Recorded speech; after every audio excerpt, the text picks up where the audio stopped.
Hello, everybody, and welcome back to At the Movies with William Fletcher. As per usual, I am your host, William Fletcher, and this week I am joined by two guests, as opposed to the usual one. We've got Kitty back again for another episode. Yep. Yep, and we've also got Brad as well. Hi. Hello, Brad. Hi. Did you know I'm a poet? Yes, Brad is a poet, and is there a place that people can see your poetry? Check me out. Check me out on Medium. Yeah. I don't have. Just. It's Brad Sash. Hey, Bradley Sash on Medium. And can you spell that last name for people? Sachse. Thank you, Brad. So this week, we are doing. I chose the film to do this week, and I've chosen Rear Window to do because, the past few days where we were in lockdown basically for 3 days over the weekend, which was a bunch of fun. We love that. Yeah. And I did not leave my house at all. And I don't know about you guys. Did you guys go anywhere, or did you just stay home for... No, and even if I did, I wouldn't admit it publicly. Yeah. I went to the mailbox. No. I went to the mailbox and I put Pokemon cards in the mailbox for my friend. Oh, that's So nice. he could retrieve them. Yeah. Yeah. Did you go to, in your mailbox, or were they in his mailbox? In my mailbox. In your mailbox, And then he came at 5:30, 30 minutes before the lockdown was meant to end. Oh. He came and picked him up. Oh, and Playing a dangerous game. that is a though. very dangerous game. So I chose Rear Window because it's a movie that works in lockdown. The plot basically is the same if it was in a time of lockdown or not. Very topical. That's fair. Very topical. So what are you guys, before we talk about the movie, what are you guys sort of general opinions on Alfred Hitchcock as a filmmaker? What are your broad opinions on his filmography? Huge fan. Huge fan? I Love the guy. I have seen one film of him, and that was the film I just watched Yeah. 5 minutes ago. Yeah. Yeah. Yeah. I ain't no lie. No, I'm not gonna lie either. I've seen. This is my second Alfred Hitchcock film I've seen. I saw Psycho before this because that's his classic, his biggest, most Oh well-known wait, work. I've seen that one too.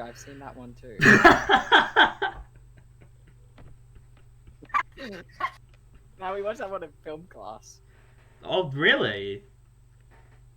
Yeah. Yeah. I mean, at least Rear Window was actually good. Oh, do you not like Psycho? Bold statement. Do you... No, I thought it was. It's the one where the girl goes missing with a heap of money, right? Yes. It's That wasn't very good at all. Oh, why? This is I've just... already going on a tangent, but I actually want to know why you don't like it.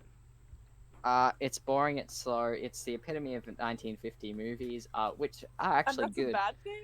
No. 1950 movies are good, right? 50s movie, whatever. It's Like that 1960, period. but it's basically 1950. Era, yeah. Yeah.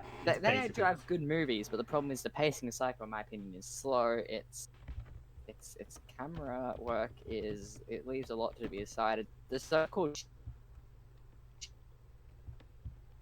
is one of the best film scenes in history. Is, in my opinion, one of the worstly filmed and shot sequences in the history. Oh, I will give you that it is very much there it is definitely the editing. I get your point on the whole editing, but I think you're wrong. Fair enough. I think Psycho. Psycho. It's slow. I sort of can understand that, but I think Psycho is a very, very good, but it's not his best. I think we're gonna get to it, but Rear Window is a pure masterpiece, and Psycho's just pretty good. I concur with that. Yeah. I concur with the first bit of that statement. I've seen a fair bit. Pretty big Hitchcock fan. North by Northwest and Vertigo. They're probably they're probably like in my top 20. Right. Okay. You That's probably hate insane. now. But yeah, I think Rear Window is probably the standout one for me. So I guess. actually liked it. So I guess we all pretty much loved it. It sounds like I am a massive It was fan, a very good film. and I thought it was fantastic. Brad, you liked it? I did. I thought at the start it was a little bit slow, but once you go into it, it's a very good film to watch. I do think that is that is true. I think the beginning and like the first, it's because it's a lot of setup. You know, it's a lot of sort of introduction to everything and very much explaining what everything is. So I will give you that. But I think that is very necessary. You know. Yeah. And it's worth the payoff. Yeah. I think. That sentence makes sense. I don't know. Yeah, and that's Yeah. Brad, do you want to say something? Yeah, I'll go. It provides a lot of social commentary, in my opinion, that's perhaps more relevant in today's world than it was back when the film was made in 1951. Am I correct?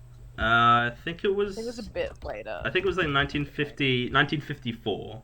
So Yeah. a couple years after that, but like early 1950s ish.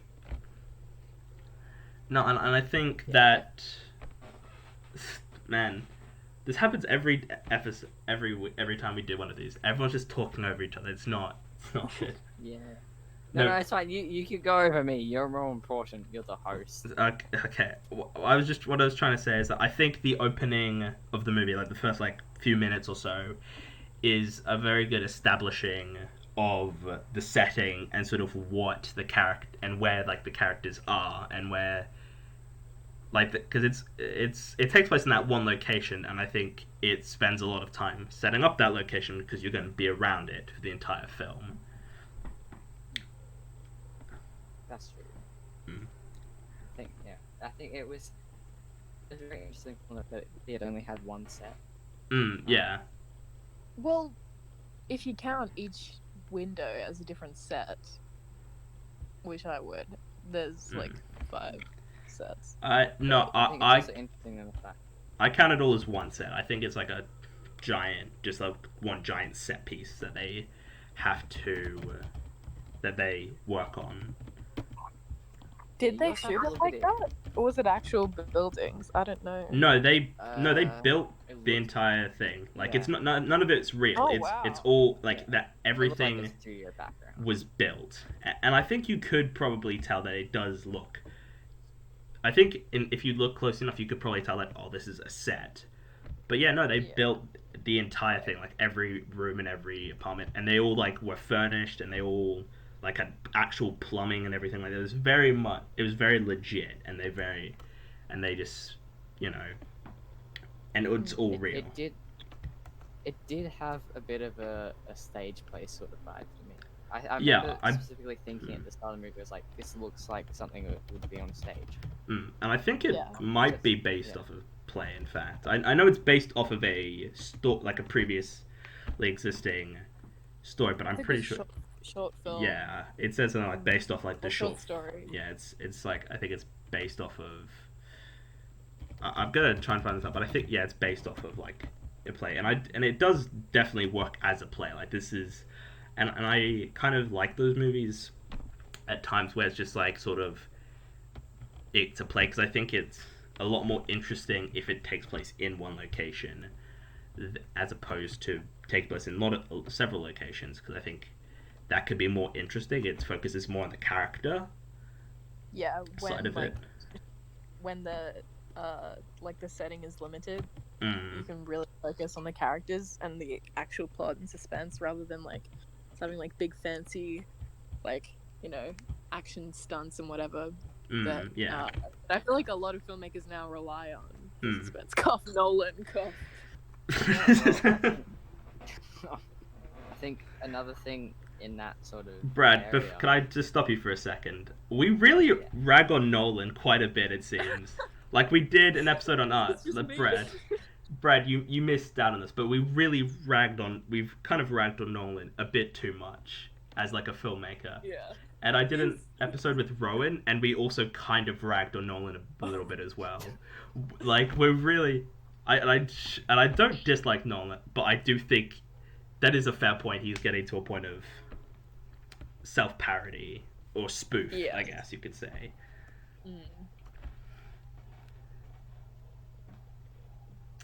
Brad, do you have anything to say about that? Different version of Nolan, and like Nolan is like what would have happened if Hitchcock had an ego problem. That's what I think. Well, it's like they have like a similar kind of style of filmmaking, except like. Do they? I don't think so. Slightly. Really? I don't. They both have like the thriller kind of semi-action vibe. Well, I don't really want to piss anyone off, but I've only seen one Nolan film. Which one? Which one have you seen? Justice League, I think. That's not even Christopher Nolan. That's Zack Snyder. It's in his filmography. As It producer, says Christopher Nolan. I think he produced it, but he didn't direct it. Well, it's still his film, man. That is true. He is a major part of it if he's like producer or whatever. Wait, what is it? I actually got to find out now what it is, what he did on that movie, because I know he was part of it. He was an executive producer on it. It says production. I don't know. Control F. Chris. Can't spell. Oh. Anyway, Kitty. Allowing director Christopher Nolan. And Checkmate atheists. What a vibe on this one. But yeah, I think if like Hitchcock was born like in the same generation as Nolan, they would be making similar style films, you know? Right. But because Hitchcock came first, and like the 50s, most of 50 cinema tends to have more of like a theatrical vibe, you know? Like, yeah. And so much more like creative, just because I think it comes off that way because like it was really, Hollywood was really peaking and nothing had been done before, and everyone was kind of, you know, seeking like new things, and you know, the possibilities were limitless. Yeah. And now we have Nolan, who's like, just, you know, if he was in like a similar environment, maybe he would have thrived, you know. Yeah. But now he's like, just like, I feel like he's given up in a way. Anyway, we should stop ragging on Nolan. No, I'll continue on that point though, that I think this film is so unique because, like as you said, it's in that time there was nothing like it, and I think Nolan has sort of gotten to that point where he's just doing whatever he wants, and it's ridiculous. But to bring it back to Rear Window, I think this is a film that it's still a very unique story to tell. Like I don't think I've seen it, at least I haven't seen anything similar to Rear Window in terms of like plot and premise and sort of like I don't think I've seen anything like that. Yeah, well, I mean, there's no topping Rear Window, you know. No one's gonna try to outdo Rear Window. No, exactly. Star Wars outdid Rear Window. I mean, okay. But there's a very different kinds of movies though. Star Wars and Rear Window are incredibly different. That's fair. That's fair. Kitty, didn't you say you haven't seen Star Wars? What? Kitty, didn't you say you haven't seen Star Wars? Me? I have not. You have, yeah. Kitty hasn't. Yeah, no, I know you have, Brad. But I was just bringing up a point that she got annoyed at you for not seeing anything of Christopher Nolan, but she hasn't seen Star Wars, arguably the biggest franchise ever. One of the biggest franchises ever. Summarize, you know, I'm pretty like sure the loose plot of Star Wars. Okay, go. Start finish right now. You're getting called out on national radio. It's This might have Is to be that what edited you out. want this podcast to be? Because I'll do it. This might. Okay, we might have to come back to that because You can cut it out. this is a massive tangent. Bit of a rabbit Yeah. hole. Bit of a Yeah. rabbit Anyway, hole. so so we sort of talked about production design and sort of the opening. Is there any like?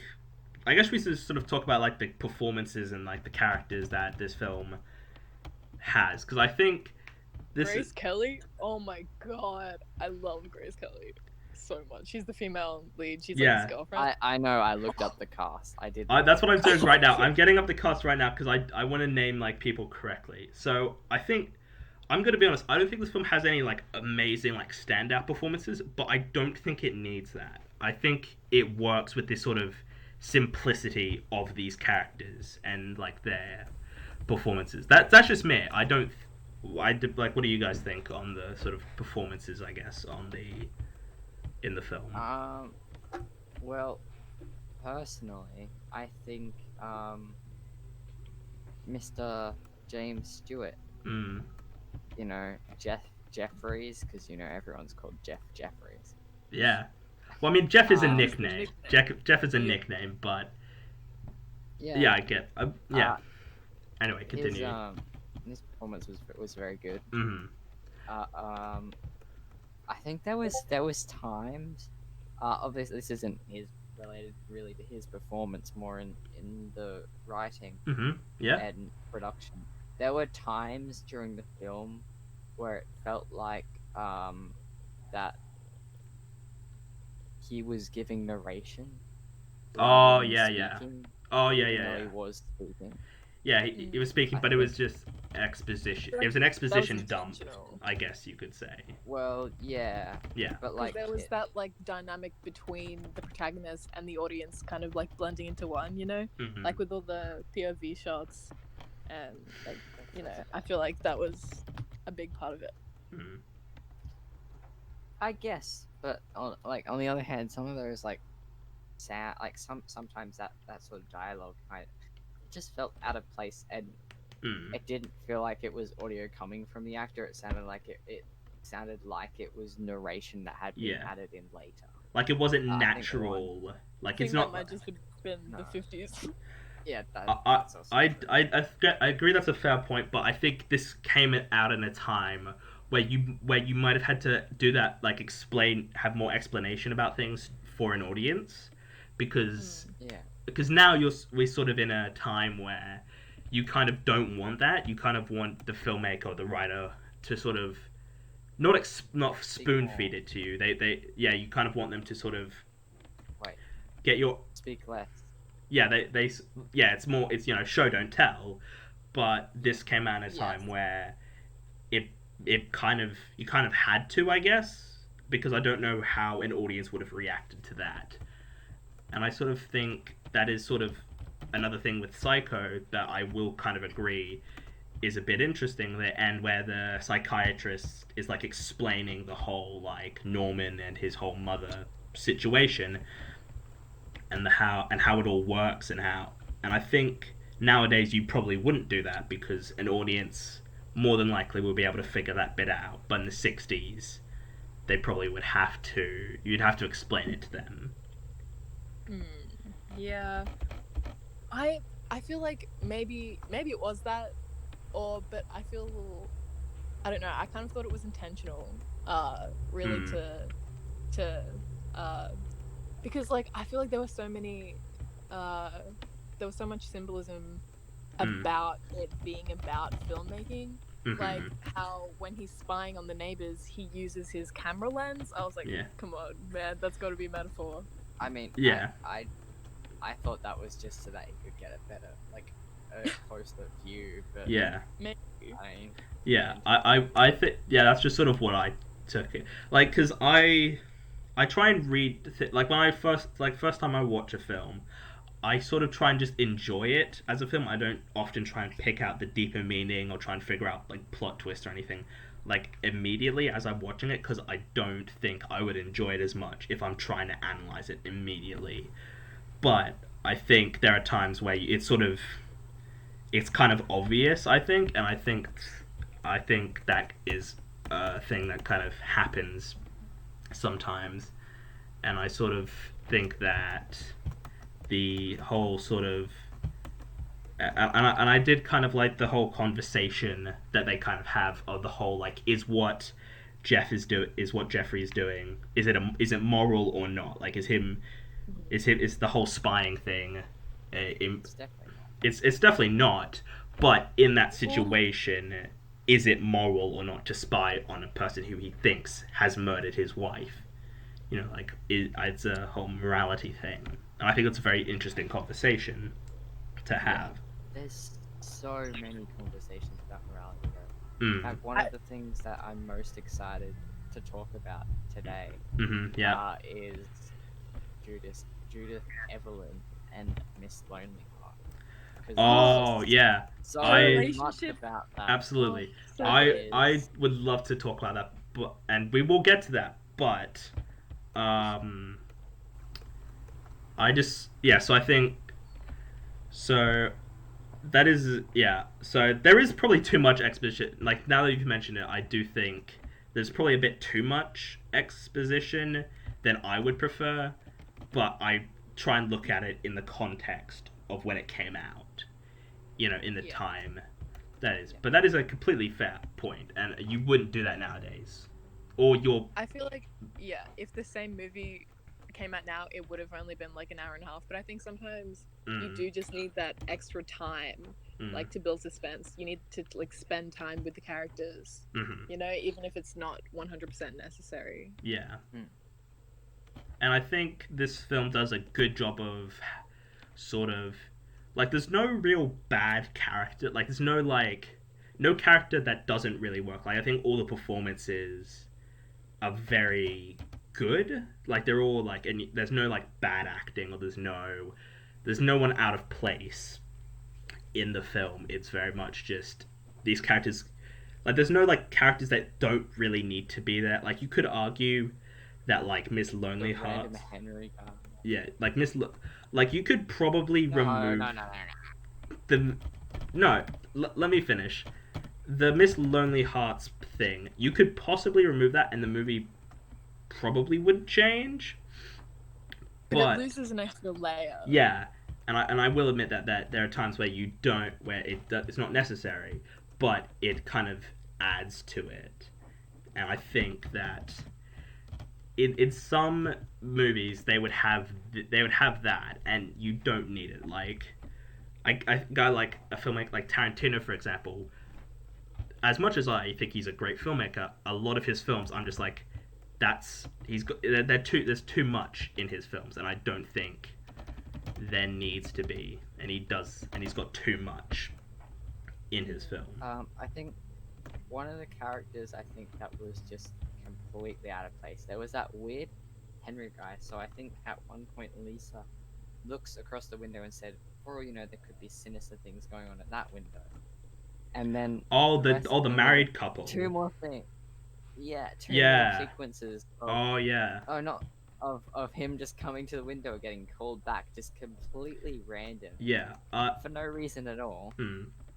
I was sort of thinking like, for some, like, part of me was just sort of thinking, is it these people? Like, does he think this guy's killed his wife or something? Or is there, like, something to this? I was just sort of thinking, like, maybe it's not the guy who just looks sinister. It's the sort of the average Joe, as it were. Like, it's just the normal guy who's But when you look at the villain of the guy who he thinks has killed his wife, he looks like a villain. Like, he has got a very sinister look to him. I mean, yes and no. Like, towards the end, I think he looked more and more like a villain. But at the start, he just looked like a salesman. Yeah. Yeah. And I think that is very good. That is one of my favorite. That's a note I made actually when we are really jumping all over the place. But when Mr. Thorwald, who's the guy who they think has killed his wife, and he shows up in the apartment, and there's just like a light just shining through, like just on his eyes. I think that is a very nice shot, and it's genuine like suspense, and it's just sort of like, and I do think it is very much Because yeah, that is true. That it sort of doesn't portray him as a bad guy immediately. It just sort of portrays him as this guy. But towards the end, and as it progresses, it portrays him more in a villainous light. Oh yeah, that shot when he was on like the top of the stairs. It's so Yeah, good. yeah, It's just he's in darkness yeah, and he looks like death. yeah. And I think that because a lot of this is very basic cinematography. I would say, like, there's no like crazy just like shots. You know, it's very simple. It's very basic, but you don't need. I don't think every film needs to have that. I think a basic cinematography works, and this is a film where it works because it's, you know. I feel like yeah, the simplistic nature of it actually made it more powerful. Like when there was like shots that followed the protagonist, like followed his gaze like right out the window, and it was flipping from him out the window. I thought that was very powerful. Like even though it's not like a technically advanced or difficult shot, it like worked so well, and like that was vital. Like if it was just like a shot of him and then a shot out the window, it would have nowhere near as much impact as it does when you like see it turn. Yeah. Follow them. Yeah. Actually, that reminds me. There was a very interesting and bizarre scene, in my opinion, very early in the film. Yeah. When we're first introduced to Lisa, and Really? well, Which... if you remember the scene, right? Yeah. She comes up to him and kisses him, right? Yeah. But like just before that, a shadow, like she puts a huge shadow on his face and perhaps it's one of the it feels very ominous. It feels very ominous, and there's no explanation or real reason why that interaction would be ominous. Yeah. In my opinion, yeah. it just seems I think out of place. I think that might just be that could I think that might just be your I didn't really get that from it, but I definitely think you could sort of have that kind of interpretation of, oh, this is a bit interesting, who's this, and they could try and portray it in a way like, this is different, you know, this isn't the usual thing, this is something's going to happen, and then it's just a woman, it's just a very beautiful woman. Yeah. I was getting murder-ified. And actually, I think pretty much every shot is basically from Jeff's point of view, right? Like, yes. And I think that is. I was just sort of thinking about that, and I think that is what it needs to be. Because I think if you sort of took it to someone else's point of view, it doesn't work as well. But because you know he's stuck in this one location, like, I think it works a lot better that it just being from one position and one character. That's like part of the metaphor, I think, of the whole film being about filmmaking, which was my interpretation. I don't know if it's right or not, but like the camera, it stays like on Jeff's eye line, you know. All of the characters that come and go, they're like standing, but you like stay at Jeff's height, you know. The camera always stays with Jeff, you like chained to him, you know. He's just like stuck in this room, like the audience is stuck on the outside of the film, you know, like watching other people's lives. Also, just to, like, jump back to the newlyweds real quick. I don't think they were useless at all. I think they were kind of like reflecting their relationship, like Jeff and Lisa's, like, but like opposite. Like, it started out, Jeff thought, this isn't going to go anywhere, she's not for me, but the newlyweds were like so happy, and then by the end you see that Jeff has learned that, oh, maybe she is, and then the newlyweds like fighting. I thought that was a cool little I don't know, balance. I think we may be talking about different people here. Who are you talking about? Yeah, which people are you talking about? The people I called useless was the guy who went to his window, smoked cigarettes, and then got called back instantly by someone inside, like twice, just randomly. I don't even remember that. Yeah, that's how random it was. No, I know what you're talking about, Brett. I think you guys actually are talking about the same thing, but you just don't remember because you don't care for those characters. Yeah. You know what character I did care about? The dog in the basket. That was funny when it died. Come on. Heartbreaking. I lost it laughing. I won't lie. Did you actually? Yeah. Why? Why did you laugh at that? Why? I just. He's a sociopath. Because the woman's response was like so funny. He was like, "Ah, my dog!" Very theatrical. I will Am I think. wrong? Am I wrong? I will say this: it does seem to be a bit of a trend in sort of older films. Well, some people just sort of overact, and they sort of are like, there's like a lot more they're giving to it. Whereas nowadays, I would argue they'd probably have. I mean, maybe they'd have the same kind of performance, but I think there could be a possible more subtle, a little more subtlety to it. Yes, for sure. I think there's a massive difference in acting style. Like, you can totally tell when you're watching a movie from the 50s and, like, a remake or whatever. But, like, Yeah. I noticed one scene in particular where Lisa was breaking in to the guy's house. Yeah. And Jeff was just watching her. All his reactions, they were just so, like, unmistakably, like, 50s reactions, you know, like the gasping and whatever. I just thought if someone acted that scene now, it would be so different. Yeah. But I really love that contrast. That's why I love watching old movies. Can we just very quickly go on a brief tangent? Sure. Absolutely, we can. The accent that American male actors have from that period of filming. Oh, Bradley, whatever do you mean? And the women have that. It's like I love it. It's such an interesting vibe, you know. As someone I've watched a lot of Get Smart, the TV show. The movie was terrible. I haven't seen either, but I'm gonna. So everything you're saying, I'm gonna take your word for it. It's a very. It's like the epitome of that era of television. I know MASH had a lot of it as well. Get Smart is the 60s, not the 50s. Well, so yeah, but get your facts right. I mean, okay, but like it's the same era. I mean, like 50s and 60s had similar filmmaking. Well, not really.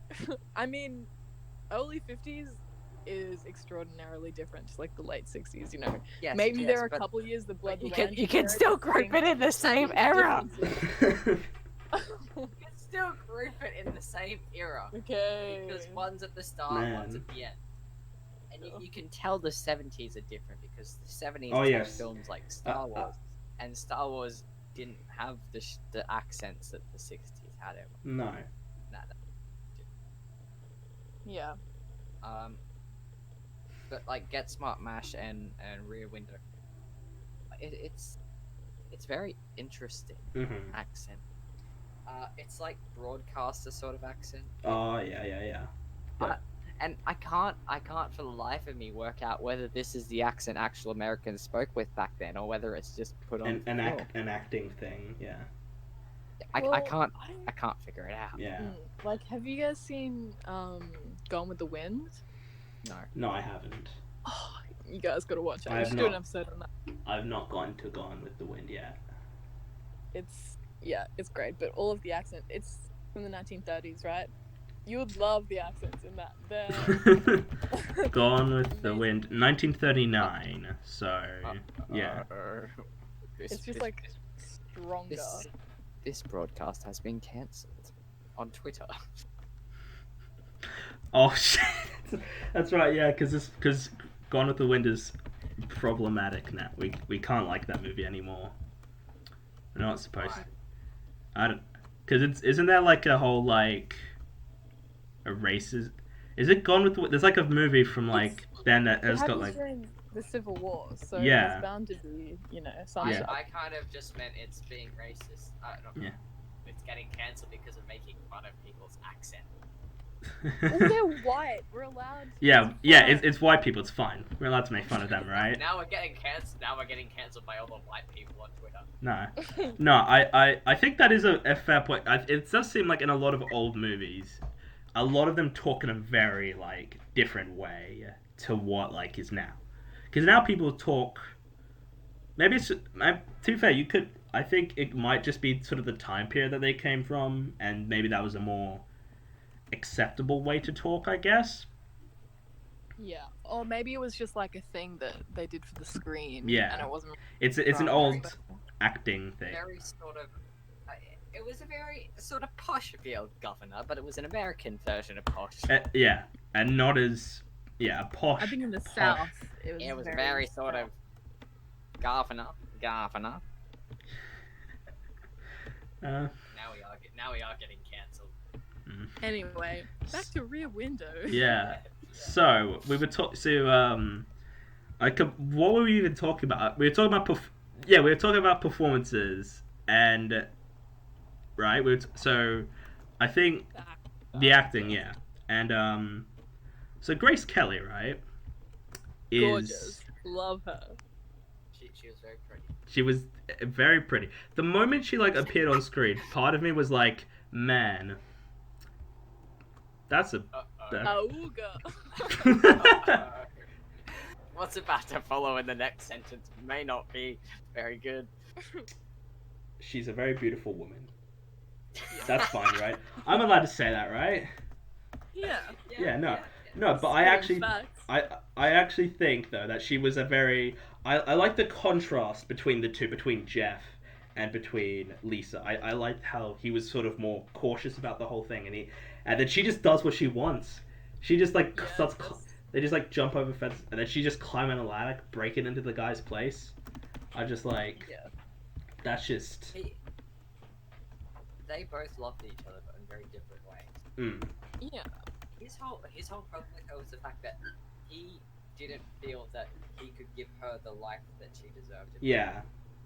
And she kind of was like, "Oh, I love you, so I don't care." Yeah. And I think they have very good chemistry, and they bounce off each other well.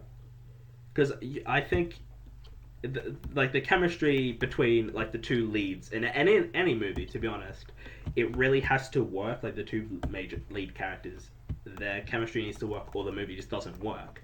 And I think they have very good chemistry, and they work as a pairing. What if you have a film series like Salad Fingers, where there's only one real main character? So what is salad? What is salad? I actually have. Oh, you gotta do an episode. Well, now I gotta search. Now I gotta search on what salad fingers. It's a web series. It's a web series, and it's. It says here, Salad Fingers is a British flash animation web series created by David Firth in July 2005. In 2005, the San Francisco Chronicle ranks it among the top 10 pop culture phenomena. As of January 2021, 11 episodes have been published on YouTube and Newgrounds. It's very good. Please do an episode with me on it. I'm so tempted to, because it just looks absolutely mental. It just... You're going to watch it and you're gonna be like, what? Yeah. I'm not allowed to swear. Yeah. So, Lisa, right? Yeah. Sorry, amazing character. I really loved the closing shot of her, how she goes from reading the action book back to a fashion magazine, because it like shows that, you know, she can do both, but she still has like her individuality. Just like an amazing thing for a movie that came out in the 50s to have. Did you thought that was great. Was it just me, or did the person on the cover look very, very similar to someone in the movie? I couldn't. Give me a second. I'll see if I can find it. Was it Torso Girl? Yeah, it was. Was it Torso? Maybe. Closing. Miss Torso? I don't know who it was. I couldn't think about. I couldn't. Hang on. Let me just look at it on YouTube real quick. That's what I'm trying to do. I'm trying to look at it. And Oh my god! It's a war thunder at it. It's so loud. Jesus Christ. Okay, I got the closing scene up. Yeah. Okay. So what do you want to do? Are you gonna share your screen or something so we can watch this? Yeah, I will. Okay, hang on. Discord, please. This is gonna be. Yeah. Listeners at home, This you is- can just imagine what's going on. Yeah. Or just find the clip and just sync it up. This is gonna be great for a podcast. This is gonna be Okay, great. I feel okay. like you're asking a lot That of your woman. viewers. Yeah. Okay, Yeah. okay. That woman. That woman. That Mhm. woman. Can you see like there's lots of similarities between that woman Mm-hmm. in the thing and the woman who is reading the thing. Oh my god, go back, please. If you picked up on it, right? Mm-hmm. So let's watch this sequence, right? Yeah. Okay, yeah. She is holding a book. This woman, Grace Smith or whatever her name is, is also holding. Grace Kelly, Brad. It's Grace Kelly. Grace Kelly, Lisa, is also holding a book. They're both dressed in red. They have red lipstick. Mhm. The hair is styled in a, well, I can't really tell. It looks like it's in a similar way. And both the books are red. They're both wearing red clothes. Yeah. There's lots of similarities here. Yeah. So, and we also can't forget, is she not like fashion designer or something? I think she is, isn't she? She does like a whole. Fashion. Yes, and this is a beauty issue. Mm. Obviously, the woman is not her, Mm. but it's an interesting dynamic to have such a similar vibe in a beauty magazine. Perhaps this could have some sort of deeper symbolism, deeper meaning. You know? Mhm, I don't know. yeah. What do you guys make of it? No, I do think that is an interesting part to analyze and an interesting scene to pull from in terms of the metaphor, metaphor I guess between those two characters. I mean, character and person And on. perhaps also it's even a hint that Jeff is finally going to let Lisa into his life more, with the whole photography thing, because obviously someone had to take that photo and it's a magazine. And earlier, if you remember very specifically, obviously they don't say magazine, but I'm pretty certain Lisa says something along the lines of, the only way I can be that woman is if I purchase a subscription to your magazine or something. Mhm. Obviously, they're not going to be the same magazine based on Yeah. the artworks that we see in his apartment. Yeah. But there's just so many just connections to what has been said previous in the film. It seems like it's a direct reference to the fact that he's finally going to let her into her life. Mm. No, I think that's a very interesting interpretation of that. Is the word I was looking for there, right? And I think that's a. No, I think it's a fair interpretation of that.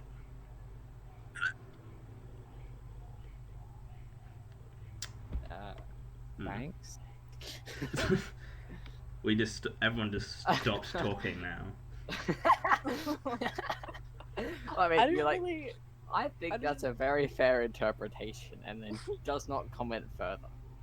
I didn't really look into like the frame by frame like magazine cover or like any of Jeff's actual like photographs, but there's probably like Easter eggs and symbolism like all throughout it. Yeah. Yeah, well, I mean, like his photos are very different. So he took photos of like action things, like wars. Yeah, and that's how he got explosions. injured, Yeah. taking pictures of like a train Yeah. crashing or something.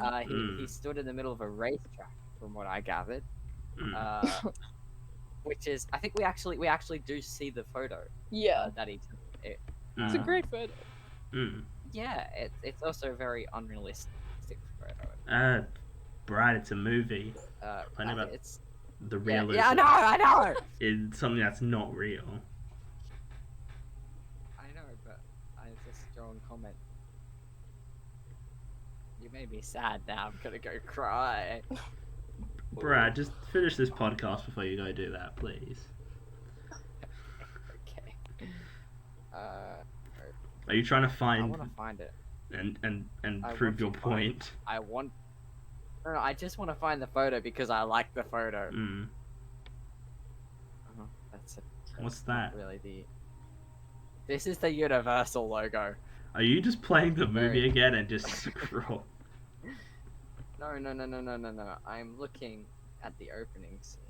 It's like Okay. after this, isn't it? There, you can see it in the background. Surely it will show us further. I can't actually see it on you're sharing your screen, but I'm not actually see. You know who else can't see it? Any of the viewers. Yeah. Yeah, I that's mean, true. this But Oh yeah. I Will can. Yeah. You can put something later. Yeah, I'm sure. I'll- Oh, well, okay. Basically, it's a photo of a Formula One car exploding and crashing into the camera, Yeah. which very means realistically. by proxy, Jeffries is actually dead, which is my new theory on this film. This is a He was a post-mortem ghost the whole dream. time. A post-mortem wow. dream. Oh. New film. He's gone to hell. This is how he suffers. The 2 hours of the film was actually just like 2 seconds of his brain like shutting down before he died. True. Sorry, It's he like- goes to Sorry, Wait, Brad. Can I just ask you something? So he goes to hell, but he's going out with Grace Kelly. That's Yes. that's hell. Or retrospective way. Yeah, retrospectively, another thing is that he could be watching his life flash before his eyes in the pretense of watching everyone else's lives, symbolizing his own life. yeah. Mm. I really liked the whole neighborhood thing, you know, and like the community values and how they all came together when the dog was brutally murdered. Mm. You know, I liked that. That was my favorite scene. Well, you say the community between it, but then they all just leave. They're there Yeah. for 5 seconds, and then they're all just Yeah. like, you know what? We don't care. And I did like that Lack though. of community. The whole sort of I think that's a very interesting. You could sort of say that if you want about sort of modern society, I guess the sort of whole it sort of is an allegory and could very much work for today as well if you wanted it to. The whole, people seem like they try and act like they care, but in reality they don't. They for 5 seconds they might do, but it's a facade, I guess. I actually disagree with Kitty here. I don't think the community just left, because there was actually a very conscious effort by one of the neighborhood ladies. Went outside and put the dead dog back in the basket. Yeah. And Yeah. at the end, after the guy was caught, didn't they all come together or something? I watched this yesterday. I can't remember. I don't know. I feel like it ended. I know it ended with the scene with Grace Kelly, but I feel like there was a moment with the community when they were all somber together. You know? Am I imagining that? I feel like there was. Probably was. I think you're thinking something happened. Delusional. Possibly, Yeah. yeah. Jeez. You're just like, I think you're thinking wrong. Yeah, that's precisely what because I am never wrong. Obviously. You're like, Brad, that's a valid interpretation. Kitty, you're imagining things. It's because she's a lady, isn't it? We're definitely No. gonna cancel. Yeah, yep. It's done. It's over. Get ready for fun editing. Yeah. Is there any other characters we haven't really talked about? I mean, because I think we've talked about all the pretty good the major ones. Meaty. Yeah, I mean, there's Doyle, who is a bit of a dick. Let's be honest. The- He doesn't. He's The detective? yeah, the detective. I hated him. Well, I Mm. mean, he does have a job at risk, you know. I will. Yeah, Brad. I'm aware he's got a job, but also I think he should be more like. I kind of think anyway that he probably should have acted in a different way than the way he did. I think he was a bit too harsh, I guess, than he possibly should have been. Well, I mean, if you are someone who is instructed to follow the law to the best of your ability, and then you find someone who is your friend, so you're not going to report them, and they're like, hey, I think someone's dead, and then you investigate, you as a qualified professional investigate, and you find absolutely no evidence that something suspicious happened, and the only reason that the person came to this evidence is because they were technically doing something illegal, and then this person goes and questions your, what's the word, Judgment. your judgment, Authority. Morality. Professionalism. professional judgment, your qualified educated judgment, they call that into question. That would make me very pissed off, Mhm. personally. Like, just say I'm playing chess with a beginner, and I'm not the best at chess. I'm not really that good compared to lots of other players. Okay. But if I'm playing chess with a beginner, Yeah. and I say make a move, and the beginner goes, that move was bad, and then I say no, it's not, and then they say yeah, it is. You're bad. I'm not gonna let you teach me anymore, or something like. How would that make you feel? That would make you feel pretty pissed off, right? Yeah, but I think there's a very fine line there between chess and murder. Like there's a But there's well, all the evidence of murder was taken. Well, all the evidence of murder had been disproved. Obviously, there was a murder. It But hadn't the real... been disproved. It had been proved unlikely, which is different. Well, yes, but there's also not enough evidence to require further investigation. Which means... I think there was enough to. At the point There was enough when... for a search warrant, but that doesn't mean it shouldn't have been investigated. You can't investigate something without a search warrant. What happened to privacy? You can't. I mean, Lisa found a way. As an anarchist, you know, as an anarchist. As an anarchist, personally, I just think that saying, "Oh, well, we don't need a warrant." Basically, you need a warrant. Someone's dead here. Well, then they're not going to become undead anytime soon, are they? They're going to be dead for the rest of their lives. Jesus Christ, Brad. Okay, You gotta make go through the courts, get it done properly, actually get solid evidence, and if you're a professional and you've looked into it, putting your job at risk, and you don't find anything extremely out of the ordinary, anything that in your opinion requires investigation, and you go back to someone who knows absolutely nothing about your profession, and the do's and don'ts and the ins and the outs, and they say that you are wrong, then you have absolutely every right to be a dickhead. Okay, sure. But let me just say, the tagline of this episode has to be, there's a fine line between chess and murder. Surely that's the title of the episode. There's a fine line between chess. I'm gonna call it Rear Window brackets. There's a fine line between murder and chess.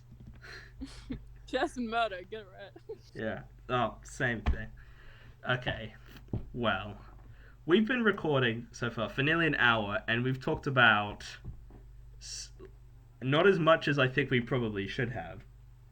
But who cares? We'll just keep going until we've talked about it. I want to talk What else about you have in Miss your notes? Lonely Heart. Oh, Mrs. Lonely Heart? Oh yeah, she's a character. She's like the other major character we probably should talk about because she's Yeah. got sort of a mini story. I get like sort of a mini arc I get, throughout the Are film. you ready to talk about utilitarianism? Because I am. Oh, okay. Brad, do you want to start? Do you want to talk Take the first? stage. Yes, please. Yes, please. Yes, please. Okay, Go well, on. go right ahead, man. Do you want me to just explain her character arc? If you want. I mean, Well, we've all okay. seen it. And Oh yeah, everyone who's listening, if you haven't seen the film, you should probably go watch I the think it's a film. bit late for that. it's a one. bit too much. Yeah. Spoiler warning. Mm, I feel like every episode should just automatically like be assumed that yeah. the audience has seen. That's sort of what I hope. I would have to clarify that. If you haven't seen this film, you should just stop listening, watch it, and then come back. Go watch the goddamn film. Yeah. Unlike you, Okay. Brad, you fucking took forever to watch it. Language. Well, I can say that word. No, I mean, I probably shouldn't actually. If my friend listens to that, okay. No, Brad, continue. What were you gonna say? Okay. You're gonna start. Okay, so at the end of the film, Miss Lonely Heart gets, I believe. Are you attempted reading? to- Did you write this down? No, I didn't. I'm Oh, thinking. okay, sorry. At Okay. the end of the Looking film, down. she got what I assume is someone attempted to assault her. Is that what happened? Or something What? similar? Oh, when she's with that guy in The her. pianist. No, not the pianist. No. There's a bit where she Not- gets not- like she gets like a guy, Yeah. and like he goes to her place, and then he's like trying to like, I guess pull the moves on her, and she's like, "No, I'm not having any of that." Do the dirty dance. Yeah, and The Devil's Tango. or sex. And then that. Yeah, and he's then- trying to do the, and she's just like, "Nah." and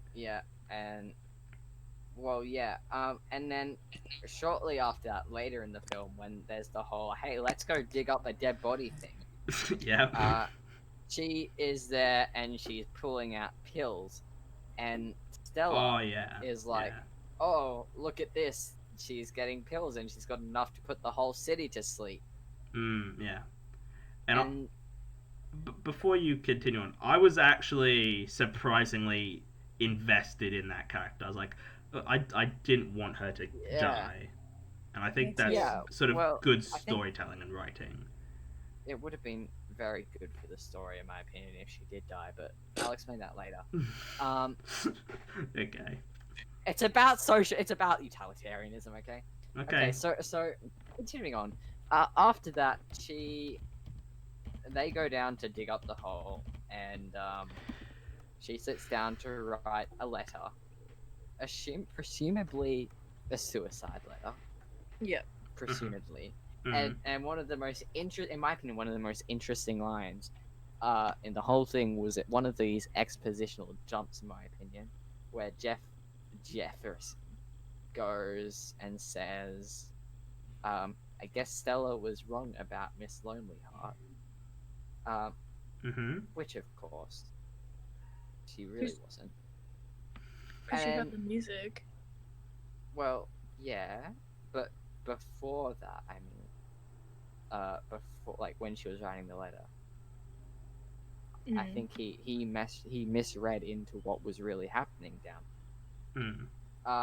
After that, the whole thing where Lisa's breaking into the apartment happens, and at that same time, Miss Lonely Heart goes back over the pills, in which causes Jeff and Stella to panic, being like, "Call the police! Call the police!" And at that very moment, after dialing the police number, the what's the guy's name? Salesman. The murderer guy. Mr. He comes Thorwald. back. And this is where we get the whole semi-utilitarianism thing, because at this point, a not very discussed choice happens where Jeff has to choose between saving the life of the woman who is about to kill herself, or saving the life of his girlfriend. Lover. lover. Um, and it's just I feel like it's a point that the movie didn't like it put there but didn't really touch on in any So you significant way. think, okay, so you think that he should, okay. So I'm confused as to where the utilitarianism comes in. Well, because there's a whole thing we're having to choose between saving 5 people and choosing 1 people. There's that whole question. Okay. Like the Obviously, it's not trolley like problem.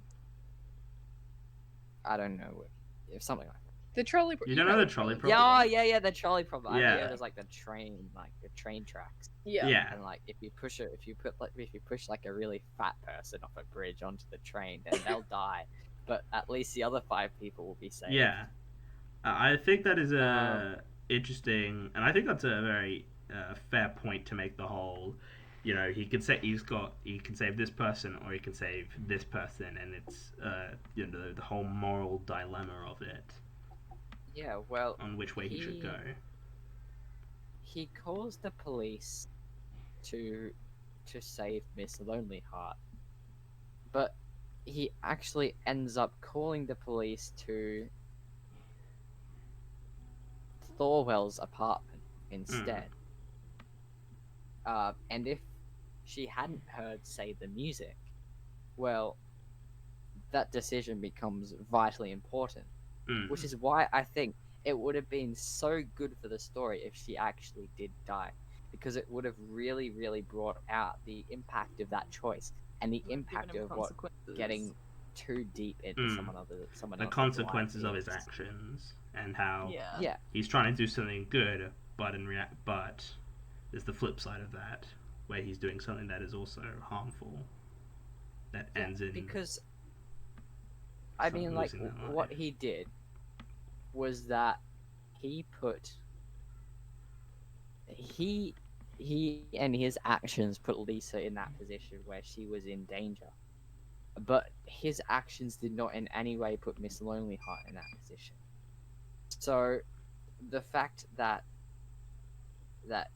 he had to call the police onto Lisa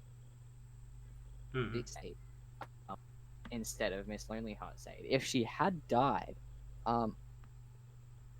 then you could argue that to an extent that the police not being able to get there and help her could have been to an extent not his fault, but he could have perhaps prevented it.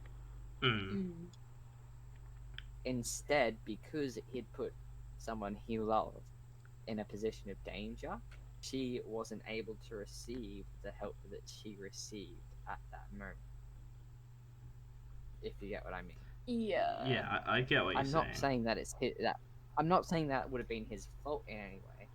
I'm just saying that because this happened, she wasn't able to get aid from the music saved her soul. We're just assuming that she didn't hear the music, and if she died, how the message could have been a lot more epic. I think it would have been a different movie if she died at the hands of Jeff, because then he's not only like the hero, he's not just the protagonist anymore. He also has like a more sinister, like he could have saved someone and he deliberately didn't.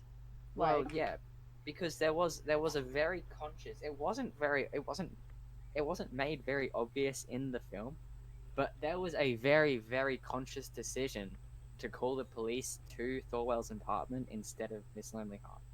It was a very conscious decision made. Also, maybe murder and suicide are very different things.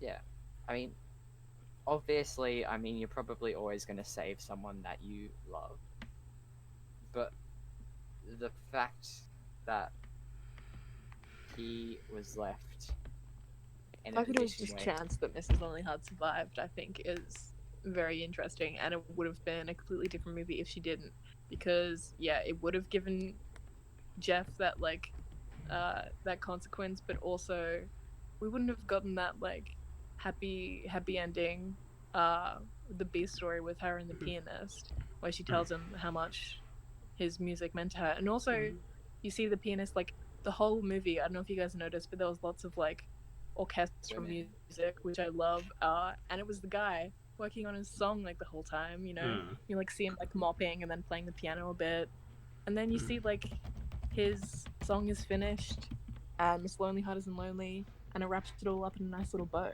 And if she died, yes, it might have been more interesting, but it wouldn't have been the same. Why does okay, one of the things that I love about modern filmmaking in regards to older filmmaking is that modern filmmakers aren't afraid to have a non-happy ending.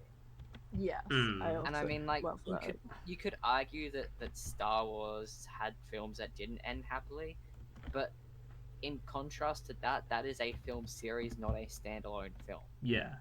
This film is a standalone film, and it would have been such a, in my opinion, it would have been so much of a greater film if she had died, because it would have really pointed out, like, it really would have made reference stronger, to that more societal issue. Yeah. Yes, I agree. Unfortunately, it kind of just goes a little bit unnoticed.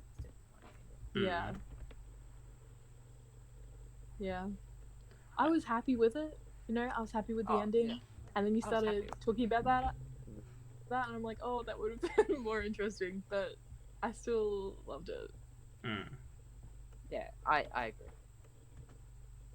I definitely think that it came out really when it came out in a time period of well, I don't know if you like how well that would have played for an audience then to have a more an ending like that, to have a more I don't really know, like just sort of I mean, sad. Suicide was really quite a taboo topic back in the 1950s, and there wasn't always like people who you could reach out to.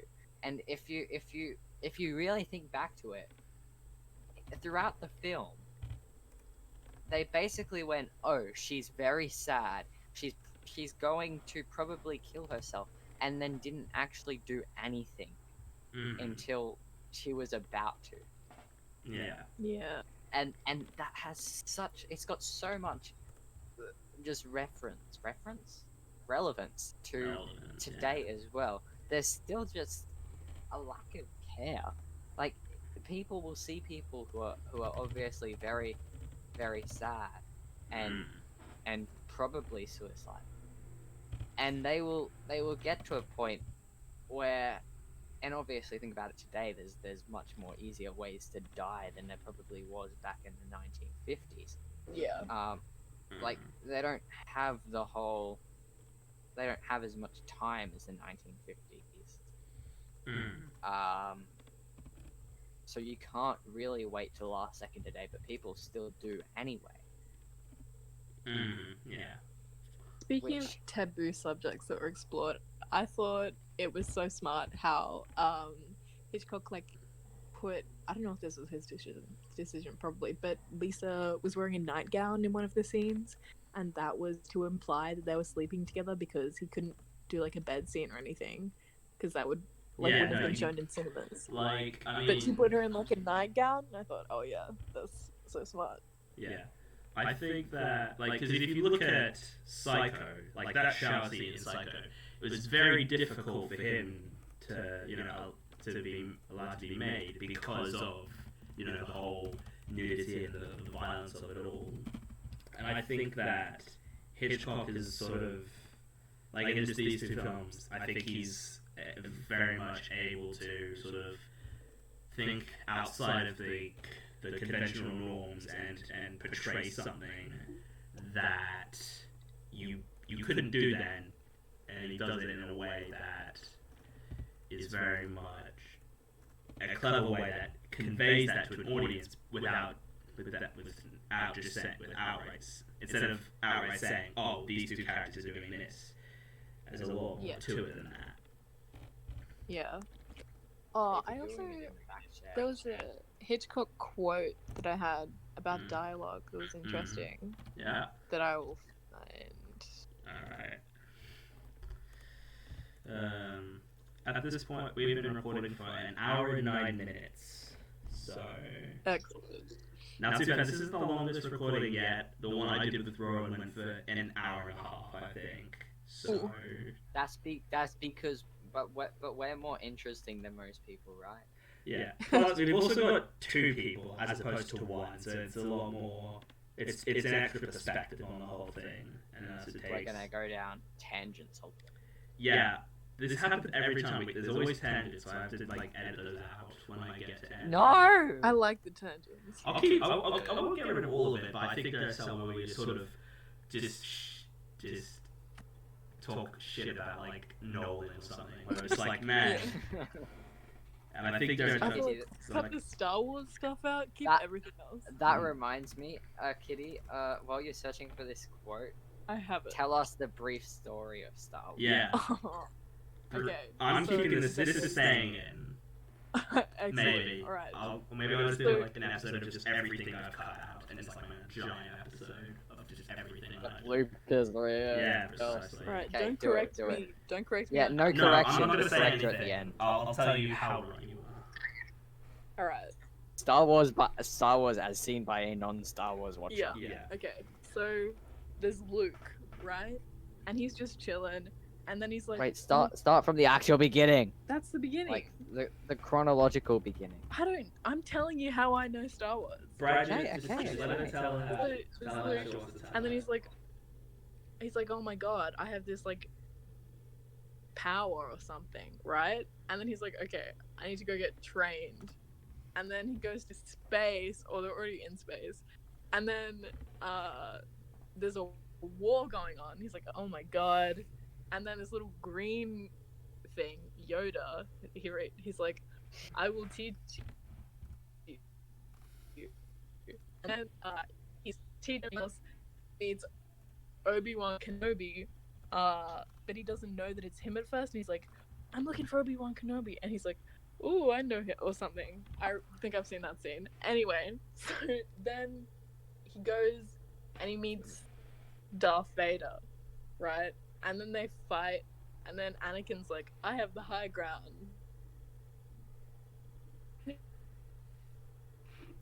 And then there's Chewbacca, and that's the end of the movie. And there's only one in Star Wars. That's it. Thank you. I do not accept criticism. That is Star Wars. Brad?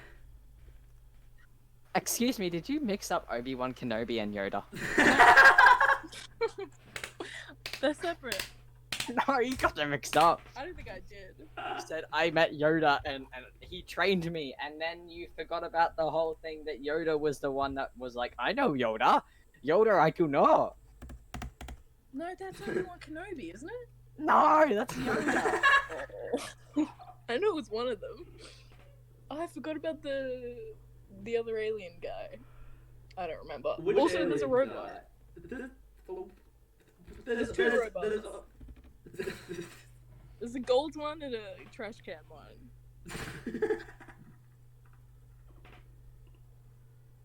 How Okay, I'm random back. that. Sorry. 100% Also, to you go like with missed 100. you How missed correct kind is of that? like Brad? two of the most important things as well. You missed like the Death Star and the other Death Star, Yeah. and also that's only like a third of the story. Then you missed Wait, I the forgot Han others. Solo. Oh, for God's sake! Sorry. Where's What- Princess? how- you forgot what was- Princess what Leia. was the- What the I missed the very ending of your explanation. Sorry, what was like your how did They you go to they go to where Chewbacca's from, and all of them are like, Oh my god! No, they don't. They go to Endor. It's a moon. Chewbacca comes from a different planet. okay, sorry. He comes from Kashyyyk, which is nowhere near Endor. In fact, we don't even find out about that in the first film. It's where Give the me a Ewoks percentage, are. though. What? Out of 100, how right was I? Like 40%, if that. Good. No, it's not. It's garbage. For someone who's never It's more seen garbage any than of the movies, Psycho. I feel Oh, like 40%. is pretty good. Well, actually, you got less than 30%. You can't. Okay, literally, the maximum you can get is like 33.3%, and you got like 16%. Oh, that's Oh, not that's so pretty good. low. Also, you forgot that there's 11 Star Wars movies or something. Oh, and there's like TV 11. show. There's like TV shows Oh, and stuff, God. so you actually got like 8%. Yeah. Oh. But what about like the books and stuff? Oh yeah, you got like 2%. Wait. Stop naming things. Oh, and video games, you got like 1%. Oh yeah. And comics, yeah. Let's just face it, you got like 1%, like 0.1%. Yeah. 0.1%. Yeah. Great. This is right. Okay, at least you remember the names of Obi-Wan, Yoda, and Luke. And Darth Vader. She said Darth Vader as well. Oh, And and Anakin, And what who was is your the same person. what was your description of Darth Vader? Darth Vader is Anakin Skywalker, who is Luke's father. Yeah? Is that all you said about Darth Vader? And You he's know? the leader of the white guys. Excuse me? whoa! Did you just say the white guy? What did you just say? No? Is that not right? He is not. He's the The enemy of the Emperor white guys. Is what do you say? Wait, No. the- He's the their troops. he's their boss of the Yeah. stormtroopers. Yeah. But he's not their leader. Their leader is Emperor Palpatine. Well, Oh, technically okay. Darth Sidious, also known as the Emperor. Oh, Also known as Emperor Palpatine, but I don't think he's ever referred to that. What's the alien that's like it's like Gaga Goobly or something? The one with the funny name. the one with the funny name. Yeah. I, And he's what? like real wrinkly. Yoda? What does No. he do? What does he do? I don't know, I haven't seen the movie. Oh, for God's... He What talks does he- funny. Admiral Akbar? No. There we go. Let's see what I can find. Wrinkly guy from Star Wars. Here we go. Oh no. Oh The no. one that talks funny. It's Jabba? not Yoda. Jabba the Hutt? Is that the one you're thinking of? No. Oh, fuck. What, I feel what like does his he name is do? in 2 parts. Oh. This is... Admiral Akbar? Watto? No. He's He's not like a- one of the main ones. He's like Yibba Yibba or something. Yibba Yibba. Oh, Jar Jar? Oh. Is it Jar Jar? Jar Jar Binks, yes! Choose your next words carefully. What about him? What about him? Choose your next words very Nothing, I carefully. was just saying I know that guy. What about He him? was cool. He was a good dude. What the hell is wrong Jar with you? Jar. He's a good one, right? What is He's wrong on with Luke's you? side. Is Jar Jar on Luke's side? Yes, but he's not good. Well, he's Oh. actually not. He's actually not. He actually goes to some random planet and becomes a clown. Oh, Jar Jar, no. No, this has gone terribly wrong. Anyway. Here's the Hitchcock quote. God. What were we even talking? What actually were... Oh, you're looking for that quote, that's right. Yeah. What's the quote? It Tell was us about the quote, quote. yeah. it was about dialogue in his movies, Yeah. and he says that language is a privilege in film, and should simply be a sound among other sounds, just something that comes out of the mouths of people whose eyes tell the story in visual terms. That reminds me of something. Is it that quote that it reminds you? No. So throughout the film, I actually noticed, right, there were a lot of sounds that would happen and then just ring out. Like they would Yes. play after they ended, and they would become sort of entwined into the musical score, which was Yes. really interesting. I thought it was amazing. I love that. Mm. It felt like there was an orchestra pit like right in front of me when I was watching it. It was great. Well, it felt like that the soundscape would actually blend, and like as sounds faded, they would become a part of the score in contrast to the noise of the scene. Yeah. Mm. I know that's just something I picked up. Mm-hmm. Yeah. Jesus, I've got so many notes. I think 3 hour. Jesus. Something I actually really liked is the whole. So the whole thing is that Jeff is his leg is broken and he's stuck in the room and he's spying on people and everything. And I liked the whole setup of him being a photographer. So, and I think that's a good setup to, and sort of a good explanation as to why he has a camera and why he sort of is able to sort of, I guess, like follow people whilst like with the camera because he's used to doing that. I thought that was a very nice way of establishing that and creating that as like a thing for him to do. As like sort of, it's not Also, like in some films they might just have a character do that, but it doesn't fit or it doesn't make sense as to why it's a thing. That the I mean, does. if you think back as well, like it's also like the whole reason that him and Lisa are having a kind of tense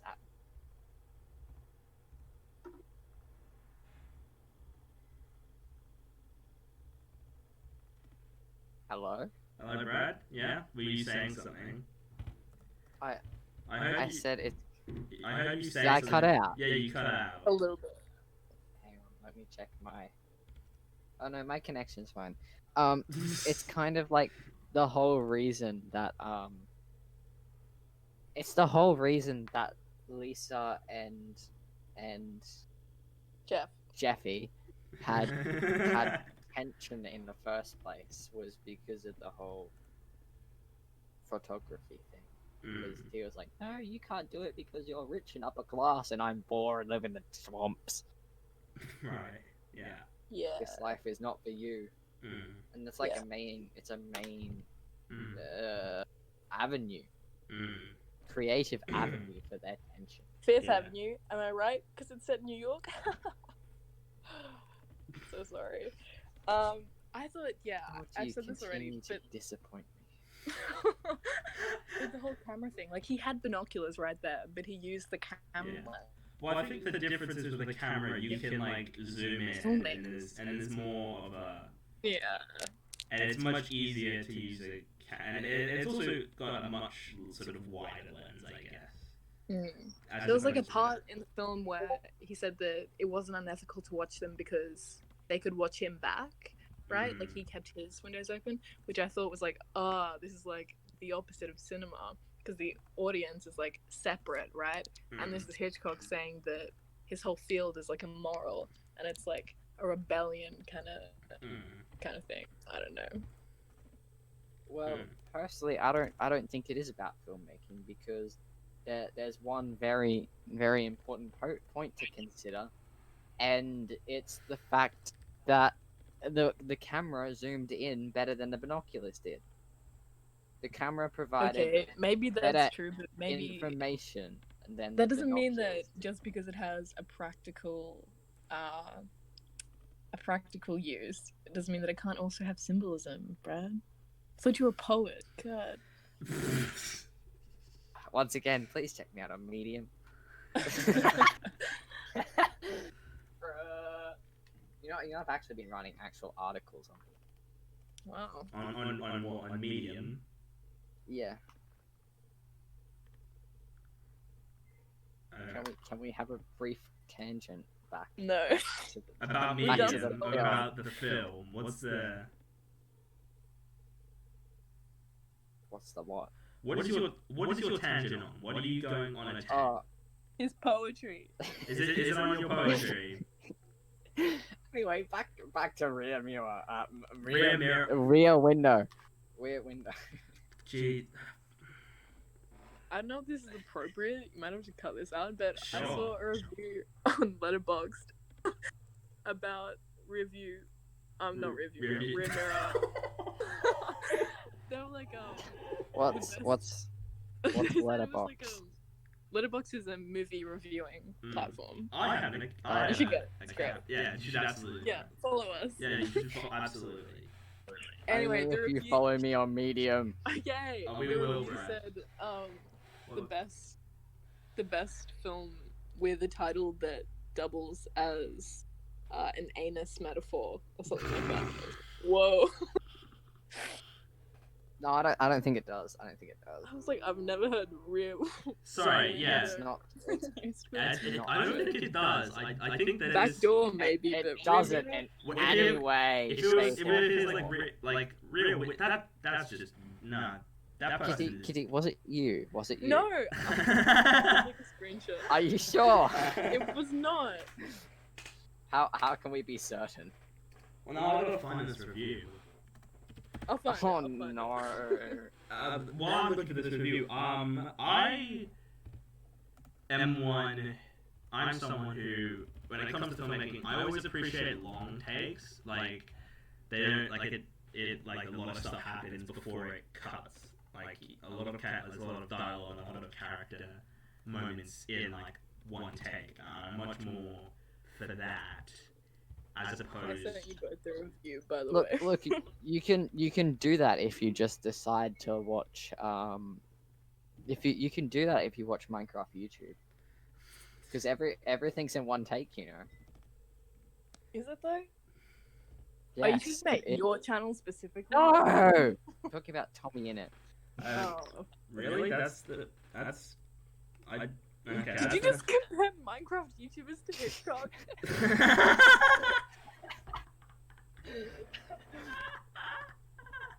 Yes. I'm Yes, I just- did. How? Minecraft YouTube is great. Honestly, Lemanberg.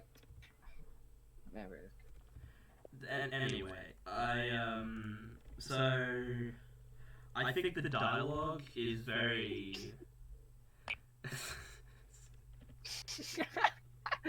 It's limited, but But I like how there's some sort of simplest. foreshadowing, I guess, would be the word. In sort of the sense that, like I like how sort of early on in the film it sort of establishes the Thor worlds as arguing, and so you sort of it is this sort of setup of something's going to happen between them because they had an unhappy marriage, and I like that they and I always like the whole sort of setup for it, I guess. Yeah. I agree.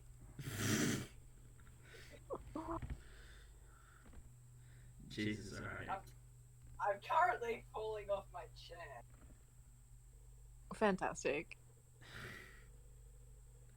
Falling out of your chair like Jeff fell out of his wheelchair in Rear Window. I mean, I am lying on my bed right now. You know what was really cool? The how he used the flash thing to keep the Yeah. guy back, but also I think that's not very practical. Like after the No. first, Also not very Flash. realistic, mind the you. guy just would have. That's what I was saying as it was happening. I was just like, the guy. Charge him! I would but also I would just close my eyes after like the first one. Like the first one, I get how he gets him because it's like, oh, surprising. But it's also like he did it like 4 more times, and I'm just like, Yeah. you just close your eyes at that point, or just look away. Casts are hard. If he hit him like hard in the shin with that cast on his leg, he would have been like down. You know, that would have bought him some time. Wait. Can I just say though, what would have made the film really, really powerful is if the following things happen. Firstly, Lisa dies. Whoa. Lisa and Miss Lonely Heart. Secondly, Both of them. Miss Lonely Heart dies. What? Thirdly, Both of Jeff them. and Stella both get murdered. And then the guy, whatever his name is, Thorwald? um, Lars Thorwald, Thorwald? makes a getaway to Siberia on a train like his wife. Except he has to catch a plane because they're in America. Finally, the detective guy stumbles into the room to 2 dead bodies, and then across the hall, well, across the road really, another dead body. And the culprit, Thorwald. Actually, 2 dead bodies, really. And the cause? Jeff's meddling. And the birth of a serial killer. You should rewrite Rear Window. Yeah. Just a thought. True! Just get in contact with whoever owns the rights to it. And just be like, hey, We want an alternate ending. can I buy It's this like, okay, and do my own you know, version of it? Pokemon cards. They have a thing called alternate art cards, right? Yeah. Alternate art cards, sorry. And basically, they're just the same card with a different art. Let's do the same thing with Rear Mirror, except Rear instead of Mirror. making it alternate Rear art, Mirror it's again. alternate You guys- ending. Both of you have said the wrong thing multiple times. What? You both have said rear view or rear mirror or something. It's hard not to. No, it's not. I haven't done it once. I have not mistakenly can I- said something else. I've always said rear window. Can I say one swear? Can I say one swear? Depends Like what you're this. gonna say, babe. Brad, what are you gonna? What are you Did gonna you just say? call Brad babe? Shut up. Love you too, babe. Brad, what is? What were you gonna say? Okay. We do be driving a car, bitches.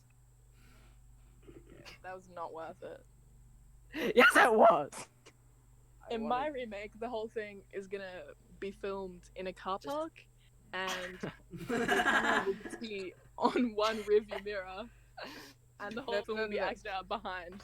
Make it for homeless people, and they all live in their car. They all live in their cars, That's actually kind of a And- good idea. and they have rear view mirrors, and they're looking at each other through their rear view mirrors, and they. So, okay. It's the exact same film, but with homeless people in cars. Yeah, And everyone dies. and like, oh, also this is unrelated to the homeless thing, but the when when he's being dangled out the window Yeah. and he drops, Mm. those shots, that cut, oh my god, I loved that. It was so corny, but so good. You know when he's like dangling in the air, and then Yeah. the shot changes to like a bird's eye view of him falling down. Mhm. Imagine how they would have done. Yeah.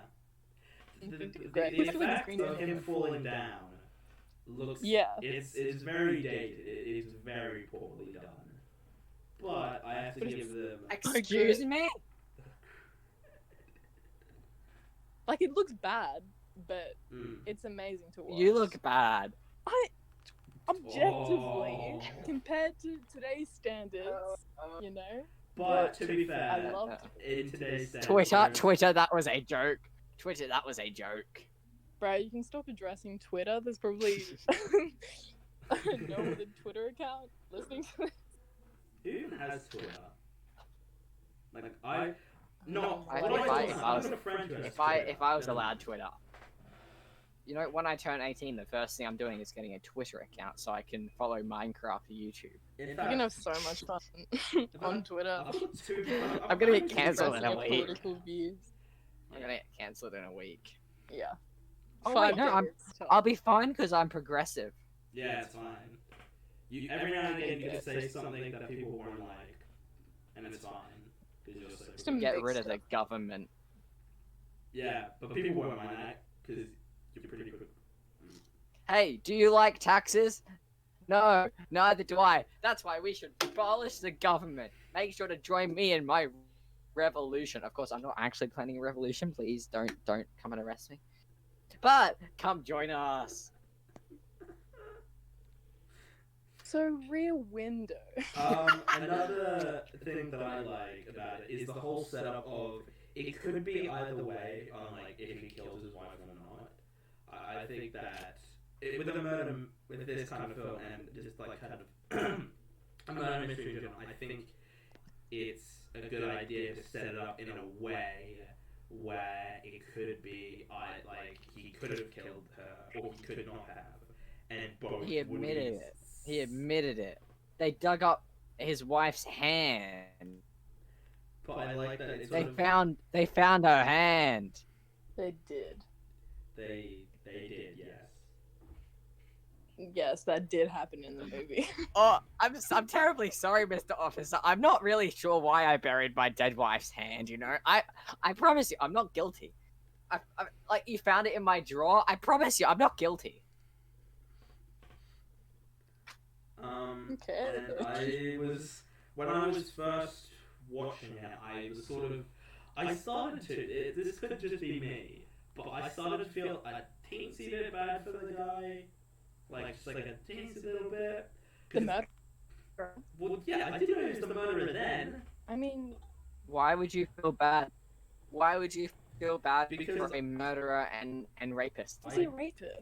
Is he? What is, Well, I mean, I mean, probably. I not. presume that's I mean, that's what's happening. That was like what happening when the police arrived. I was it mean, not? I was as I was watching it. Part of me was sort of thinking in my head when he got Lisa, like, "Oh, what's gonna?" I was like, "Something really bad's gonna happen here." I'm not.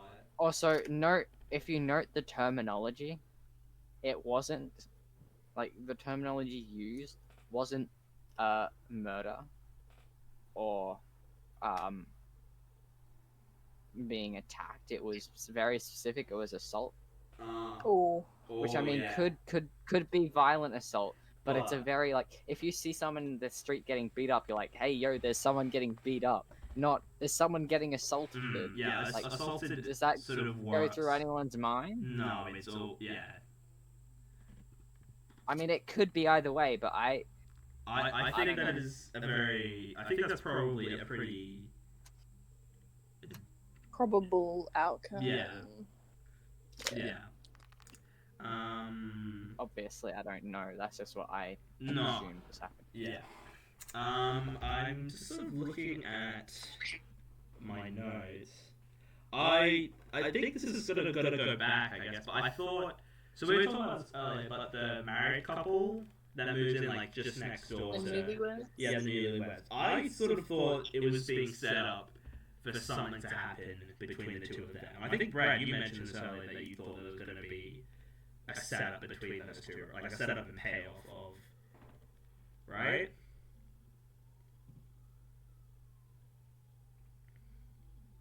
Brad. Someone is in Brad's Oh, room, it no. appears. Sorry. I'm back. It's my brother. Asking completely pointless questions about Minecraft. Believe it or not, third time that word's being mentioned. I know. I didn't actually say that because I was talking about a different. Was it the same couple? I think you guys were talking about the same couple, and you just Oh, were wrong is and it- didn't know which was so the- which. So the newlyweds are the same people as the people who lived with the closed curtains that the guy randomly came to the window to, opened, smoked a cigarette, and then Yes, got cold. yes, they are the same. Oh. Okay. No, I didn't. I thought that was completely. I thought that was just completely unrelated. I think it was Kitty who said something. Did you get it? Mm, I know one Wait, of you who said something, but I I said really that- thought there was something that was going to happen between those two. Like I didn't know what it was going to be, but I just was like my mind just said something will happen. I think the whole point of their characters was to be like a juxtaposition to And be Lisa pointless. and Jeff, you know? A Mm. contrast. Because, like, you know, they started out fully in love, closing the curtains, you know, and then Jeff wasn't sure, and then it twists the other way, and the newlyweds end up unhappy. You know? Yeah. Yeah. I think it's completely pointless. In my opinion. That's You have mentioned that a few times. that's sort of the point I was trying to get at. Of I thought something was going to happen, like they were saying something, and it didn't happen, and that's just sort of what my point was. That I thought it was set up like they were going to do something, but you know, it didn't happen. Brad, what is Brad showing off his cards? Pokemon, yeah. Yeah. You didn't have to say that. Mm. So what else are in your notes, Mr. Host? Let's see. Sort of looking through it all. Production design, we sort of touched on that. I thought the production design is well done with the whole set and everything. Very extravagant. Very It's Large scale. It was very exquisite. Yeah. It's sort of like the establishing shot of Jeff being a bit of a creep, just sort of looking around at everything, sort of looking at the neighbors, sort of spying in on the girls and everything, you know. I mean, this is the 1950s. Like, that kind of stuff is normalized in that sort of style of television, in my opinion. Yeah. And by that style of television, I mean the era from 1950s to the end of the 1960s in which similar television shows were made. Oh yeah. I actually Oh, lots here of we shows, go. like, okay, never mind. No, Go on. I want to hear now. I want to know what you're going to say. Get Smart like continued to be like set in the 60s even when it was like being filmed like in the 70s. Like Happy Days, that show was set in the 50s, filmed much later. You know, so I mean, yeah. But I mean, like, in my opinion, Get Smart was still filmed in like a very 50s sort of way. yes, 100%. I've got 4 of the 5 seasons of Get Smart. Surely you come over and watch it and we do an episode on it. Yeah, surely. Okay, Brad, what's your address again? I've sworn I got your address at some point, and then I lost it. I'm not Don't say going. it, I'm you'll not gonna get tell. I'm not gonna tell you my address at a recording, bro. No, I actually think though, I swear you handed something in to our like film class about. I have. Oh, my script. Okay, so Yeah, we're in a film class, right? And I handed in a screenplay, and I printed it off for everyone because I wanted it to get chosen. It didn't. Kitty's film got chosen. And yeah, that You was. throwing shade? Because Sticky Keys was a masterpiece, and I will not accept that slander.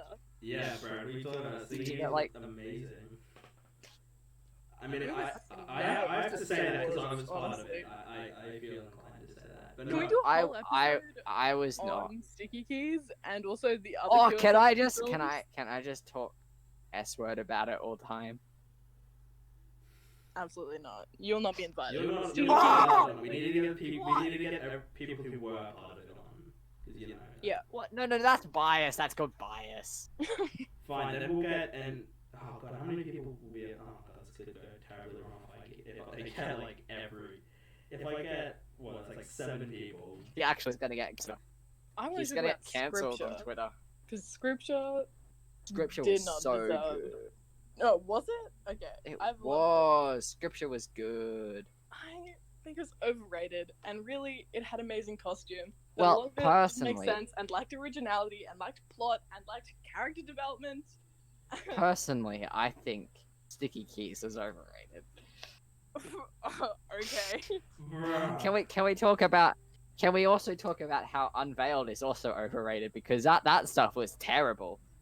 I mean, That's the one you were a part of, and you did you not like it? I wasn't gonna say it, but Well, it was not good. Well, Did okay, you see- maybe did you my see fault Haynes edit on as it? production design, letting a there was literally studio in the background. Mm. yeah, Yeah. there were Ours deserts didn't. in Ours shot. at least didn't have that. Anyway, personally, And what was the 4th one again? I think completely forgot. Scripture. What was it called?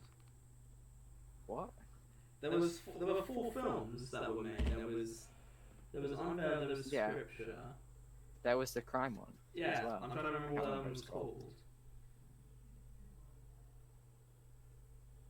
Maybe cut this bit out because QSFT does have an active online presence. Mm. And also, I just said the school's name, which means we're gonna get docked. Don't worry, I'll get rid of We it. don't attend that school anymore, so I think we're fine. I'm doing the bridging course next year. Yeah. So Are you? Dude, I do why? attend It's it. so expensive for nothing. Well, I mean, you get to do 1 unit of a diploma, and it also cuts the cost of the diploma. You could have just done the diploma instead of doing the Cert 3. You pay and the save time same. and money. I'm getting both, so I can have more on my resume. Oh, Okay. Brad. Are you doing the bridging course, Will? No, I was considering it, but I'm like, I just don't care. I just. Okay. Yeah. I honestly just want to get out of maths on a Wednesday afternoon. I love how this podcast about review mirrors just turned into like just a chat. Maybe let's get back. I mean, that's what podcasts are, aren't they? That's what podcasts really are. Yeah.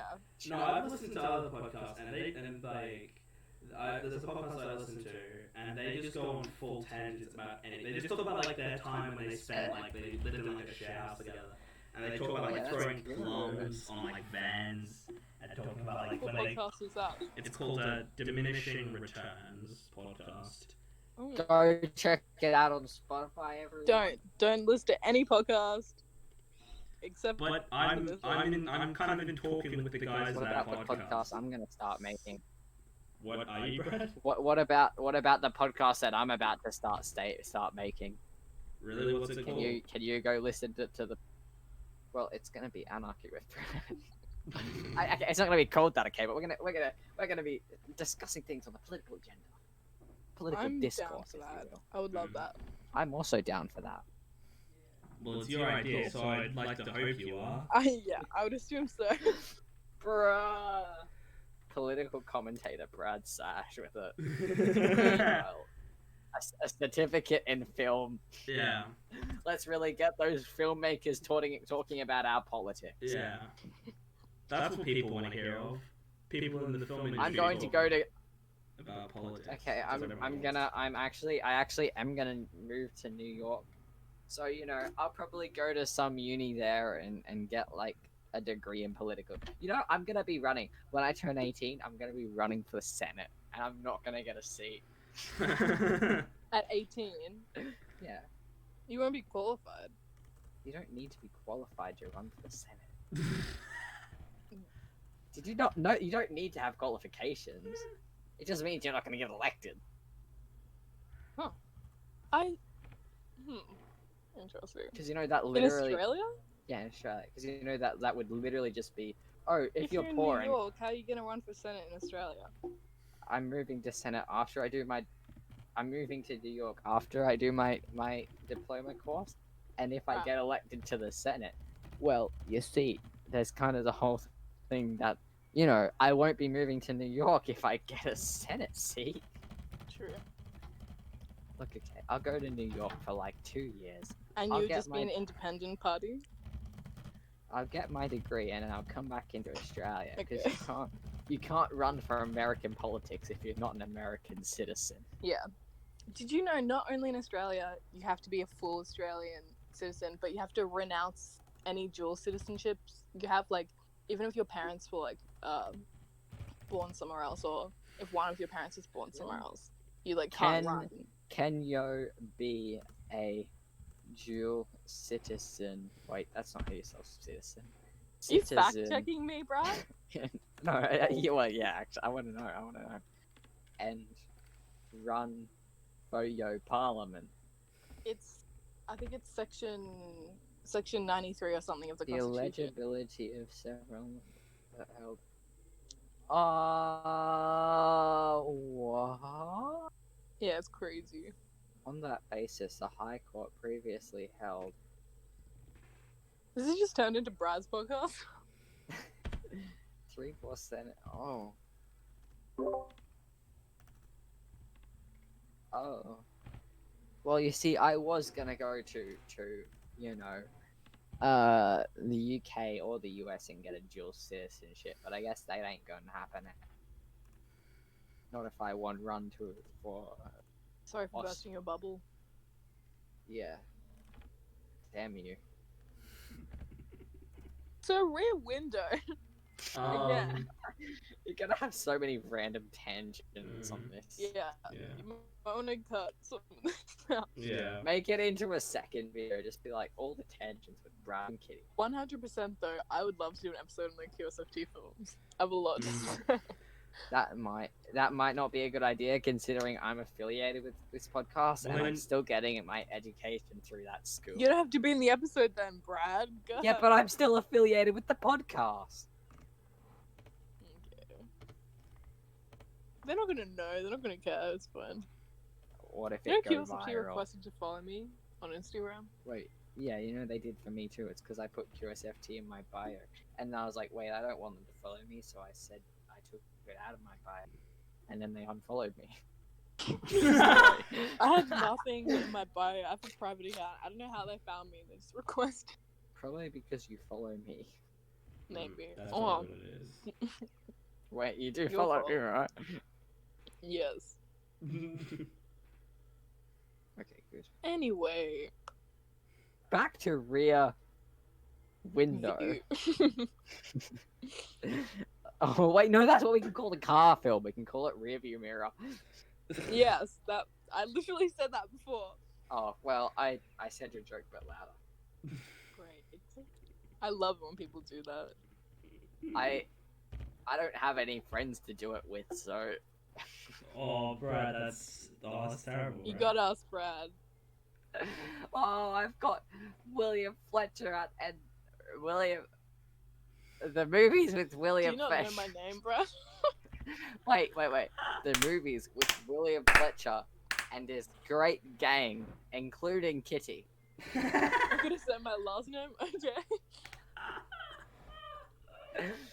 Kitty, including Kitty. You know my last name? Kionde. Oh, Kionde. that's so wrong. Kionde West. Oh.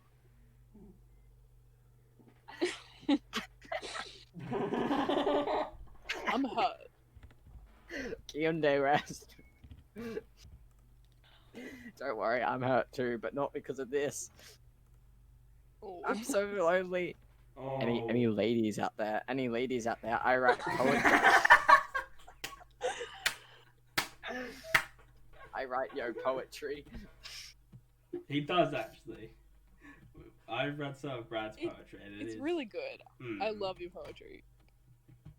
And if I you also, self-published, I would buy. I actually want to, but I don't know how. You can do it through Amazon. That costs money. If you can't tell, I'm broke and jobless. Well, they do a print per order, so you wouldn't waste any money. Oh, Jesus. So if you just save a bit. I'm broke and jobless. Me too. Oh, that's Well, you can be my publisher.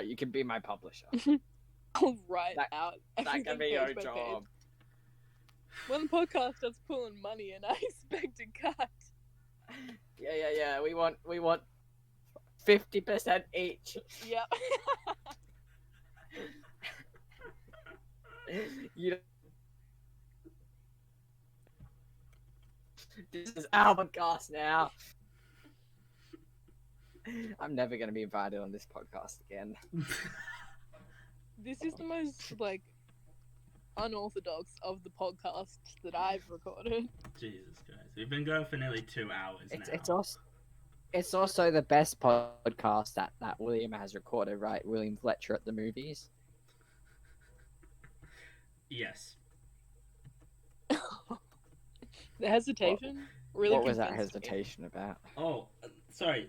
Absolutely. This is easily the best episode. Easily. Shut the hell up and listen, you punk. Jesus Christ. Make sure to make my voice really deep and epic right now, okay? You have violated my ego for the last time, and now I'm going to shoot and kill you with fire. Anyway, back to rear mirror. Rear window, sorry. Did you? Any more notes? I guess the last major one I've written is just 3 words. And it just says, Lisa is gorgeous. That's all it says. That's all I wrote. I mean, that's the most, that's the most Celebrity important part of the crush. movie, to be Celebrity honest. crush. Celebrity crush. No. Oh, she's just gorgeous. Yeah, you could say that. I'm allowed to say that, Ooh la la. Without Lisa, it wouldn't have been the same, No, you do need that character. That it's sort of works. Grace Kelly was 60% of the draw for me to Of course. Rear Window. Personally, I'm an anarchist myself.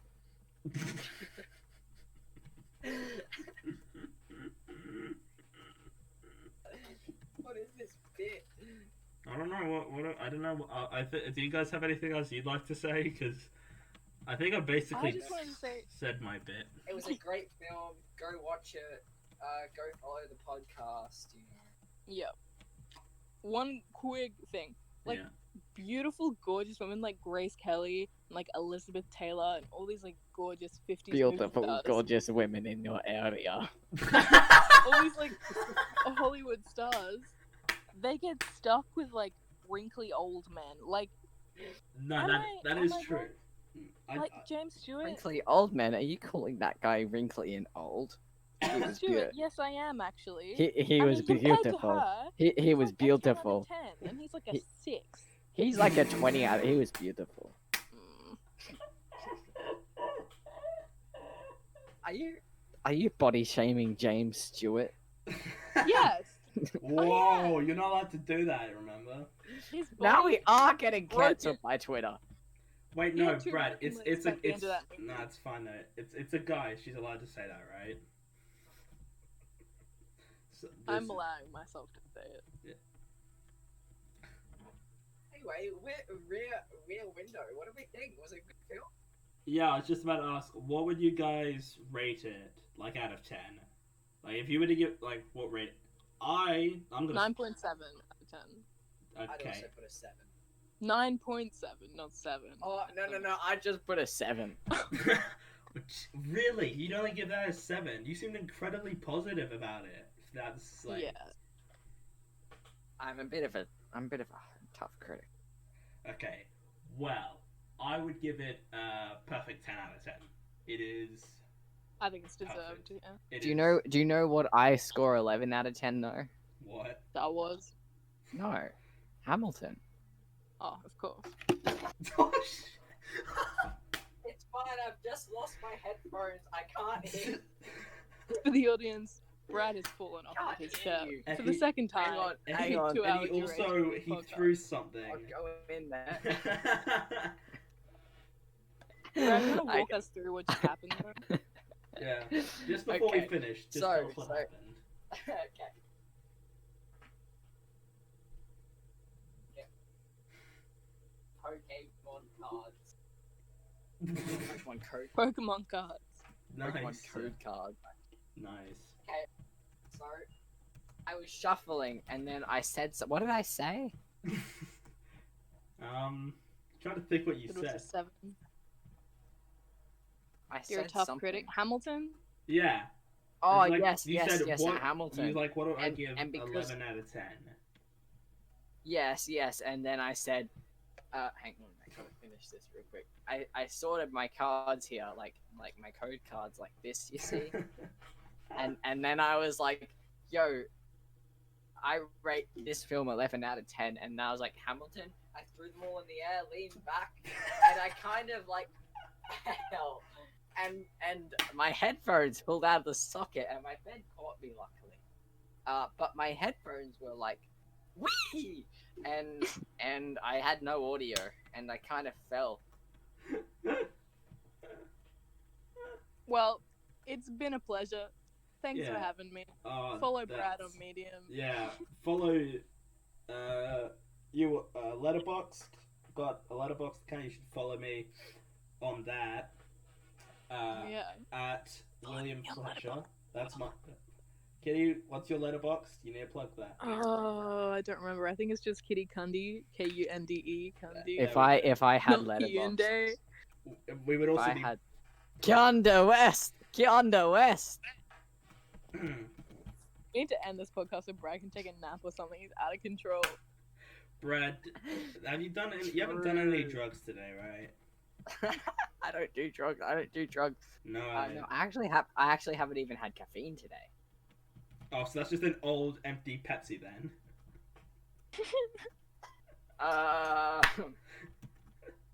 Don't call him out like this. Oh, it does have caffeine. Oh, Well, in that case, I had to have caffeine today, and that's yeah, probably that why. explains a lot. that excites a lot. Brad's been kind of losing it. So I think that's it basically. Unless you guys have Alright, any good luck final editing words. this. Oh, yeah. I've been like I've done so little editing on everything else I've recorded. I need to. It's like 5 episodes that I need to edit, and I haven't done any work on them yet. But I think like most of them probably be fine, but this Yeah. one I think This one I some need things to. I come need out. because at this point we've just passed the 2 hour mark of recording. Like Fantastic. this is just great. So He didn't start the recording. Didn't start the recording. yeah, I'm just making this. I was like, oh, I guess it's about 2 hours now. Yeah. Imagine if this if like one of your audio tracks got corrupted or something. We recreate the whole thing word Oh. for word. Yeah. Yeah. You should probably end the recording. Okay. Yeah. So thanks for listening. I hope to see you all in the next one. Bye.